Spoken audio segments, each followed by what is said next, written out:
the Defence Committee of MPs has published a landmark report, pretty shockingly saying that the armed forces are simply not ready for a war. Obviously, there's been speculation that there might be a war with Russia on the horizon.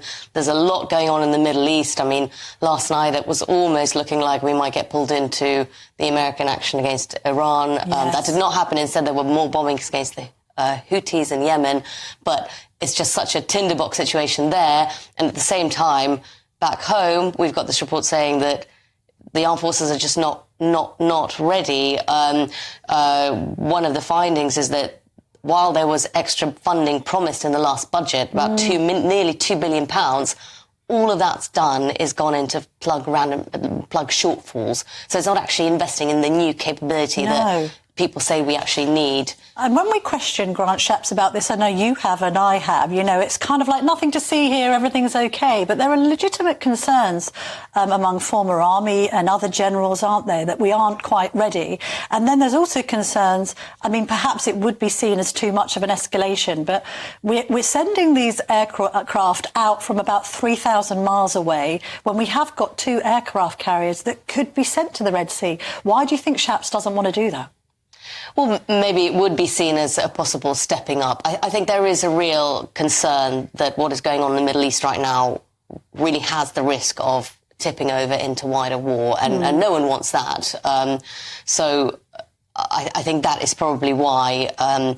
With Grant Shapps and Rishi Sunak, it's important to point out that when they rather recently ran for the Conservative leadership, both pledged increasing spending on defence as a proportion of GDP. Of course, while in government, both are constrained by the actual state of finances. But I think a conversation probably does need to be had in the context of the current geopolitical situation of actually probably funding more. Exactly. I think Ben Wallace wanted 3%. It's currently at 2.25, according to an interview I did with Shapps a couple of weeks ago. Let's move on to kind of a tripartite of interventions.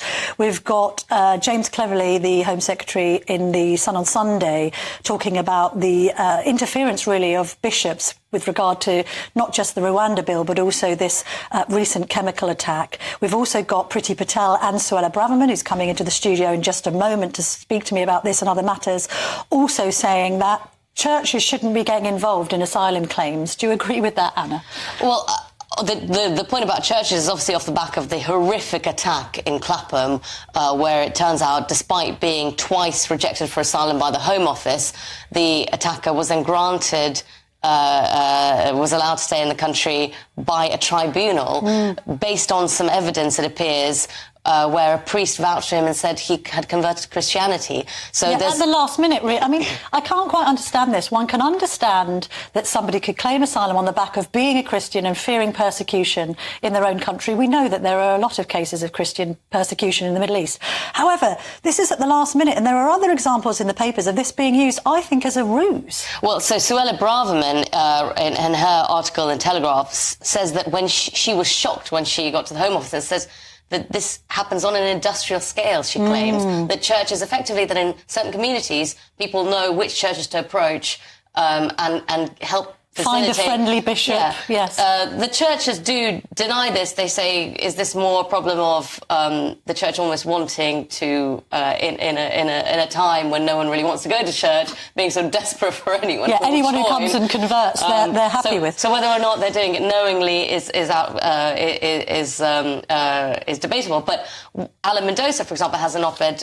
He runs the Henry Jackson Society. He has an interesting article in today's papers saying that there's actually no data on conversions to Christianity in asylum claims. So at the very least, we should be gathering the numbers to see whether or not this is a trend. Because all we have is these anecdotal examples like this, the Liverpool bomber.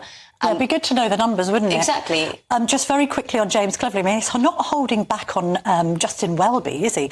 Archbishop warned on evil smugglers, basically making the point, you're on the wrong side here. Yes, and Justin Welby has been in the House of Lords criticising the Rwanda bill. He makes no secret that he's against the Rwanda bill. One of the problems the church has, people will say, is that they both they both don't want to be criticised about getting involved in these asylum claims, but also are so incredibly political over things like Rwanda that perhaps being political in this way and showing so obviously which side they're, I mean, shouldn't the clergy be apolitical so that they're representing parishioners who might be both for Rwanda and against? It's a strange conundrum. Let's move on to that other broad church, the Conservatives, because there's an interesting poll which is featured in almost all of the papers, but particularly the Sun on Sunday, says Penny's a winner in polls. So Penny Mordaunt is now the most popular successor to Rishi Sunak.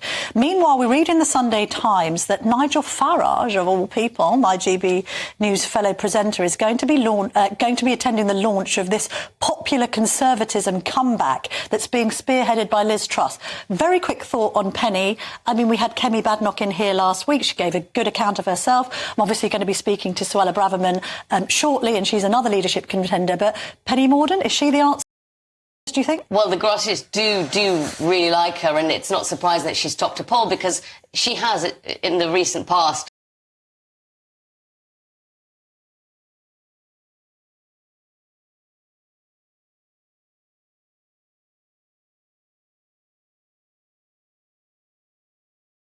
popularity there, but popcorn, yes, that will be one of the political moments of this week.